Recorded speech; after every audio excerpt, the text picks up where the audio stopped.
When I was young, I was lucky. I was lucky enough to be blessed to have an older brother that got me into hip hop real early.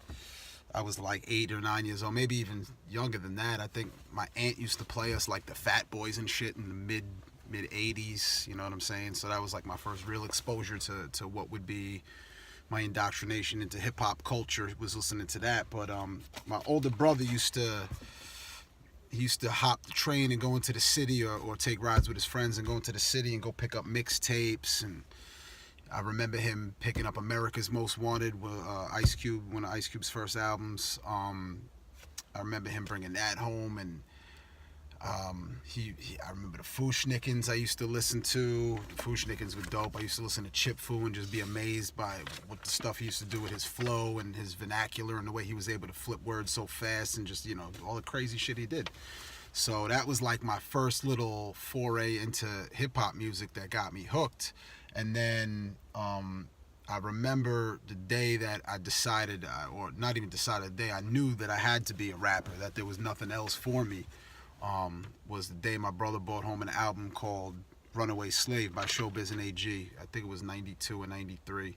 I had written some little bullshit raps at that point, whatever, some little insignificant stuff that a kid would write about, just BSing or whatever. And then I remember listening to the first verse on the song called Represent, which was on the album, and it featured who came to be my favorite MC at the time, was Big L.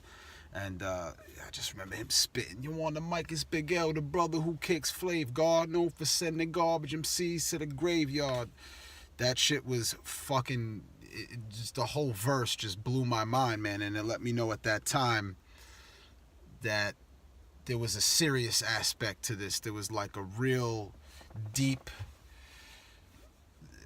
I won't even say like ingenious quality to it, because that's not what I felt. I just felt this calling that was like, this is significant. This is something that's groundbreaking. What's happening right now, what you're listening to, is something groundbreaking, something that'll last forever, something that will be qualified as great for a long, long, long time.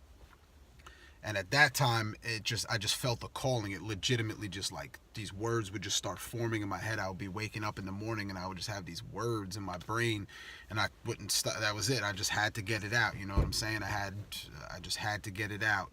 So from that point, and again, luckily I had an older brother.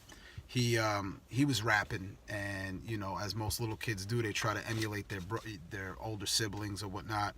So at that point in time, I was just trying to emulate my brother, and it took a hold of me. You know what I'm saying? It really took a hold based off of listening to Big L, Nas. Those were my first two real big influences that influenced my style. Not so much anything, other MCs made me want to rap or whatever and see if I could like make these little words rhyme or whatever.